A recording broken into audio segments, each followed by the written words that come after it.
Breaking news पाहूया. वाशिमच्या शेलू बाजार येथील नाफेडच्या खरेदी केंद्रावर तूर विक्रीसाठी आणलेल्या शेतकऱ्यांना भर पावसात रात्र काढावी लागली. त्यामुळे शेतकऱ्यांचा अतोनात हाल झालेत. काल सायंकाळी आलेल्या पावसामुळे 8 ते 10 शेतकऱ्यांचा माल मोजणी विना पडून होता. आज नाफेड मार्फत तूर खरेदीचा शेवटचा दिवस आहे आणि आजही वाशिम जिल्ह्यात पावसाची दाट शक्यता वर्तवण्यात आली. त्यामुळे शेतकरी आता चिंतेत आहेत. या नाफेड केंद्रावरून आढावा घेतला आमचे प्रतिनिधी देव इंगोले यांनी. पाहूया. वाशिम जिल्ह्यात सातत्यानं मान्सूनपूर्व पाऊस बरसतोय आणि त्याचा फटका हा शेतकऱ्यांना मोठ्या प्रमाणात बसलेला आहे. मी सध्या वाशिमच्या शेलू बाजारमध्ये इथे नाफेड मार्फत तुरीची खरेदी सुरू आहे या खरेदी केंद्रावरती आहे.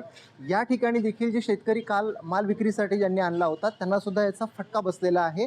आज नाफेडच्या तूर खरेदीचा शेवटचा दिवस आहे, त्यामुळे कालच मोठ्या प्रमाणात शेतकरी इथे आपला माल घेऊन आले होते.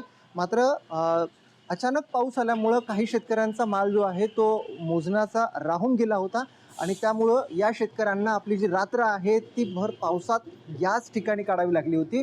मात्र या शेतकऱ्यांना इथे झोपण्यासाठी किंवा जेवणासाठी कोणतीही व्यवस्था नव्हती, त्यामुळे आपल्या मालासह या शेतकऱ्यांना ही जी रात्र आहे ती पावसामध्ये मोठे हाल सोसत या ठिकाणी काढावी लागली होती. आपल्यासोबत शेतकरी आहेत, त्यांच्याकडनं जाणून घेऊयात.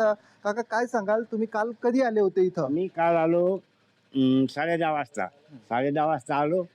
मग इथं आलो तर त्याचे 10-20 ट्रॅक्टर होते, त्याची मग सुरू होती. मग पाऊस आल्यानंतर मग ते त्यानं बंद केल्यानंतर मग ते चालले घराकडे. मग आम्ही ते थांबलो, बाबायची काय झोपायची सोय नाही, काय नाही, व्यवस्था काय नाही. तालपत्र्यानंतर नवीन ट्रॅक्टरवर झाकल्या, माल झाला काही ओला.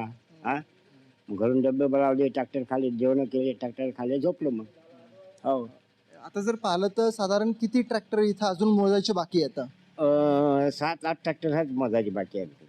हो, रात्री हाल झाले खूप. हो, लय खूप हाल झाले. आता का तुम्हाला स्वयंपाक लय हाल झाले आमचे आम्हाला माहीत. हो. देव इंगोले, पुढारी न्यूज, वाशिम.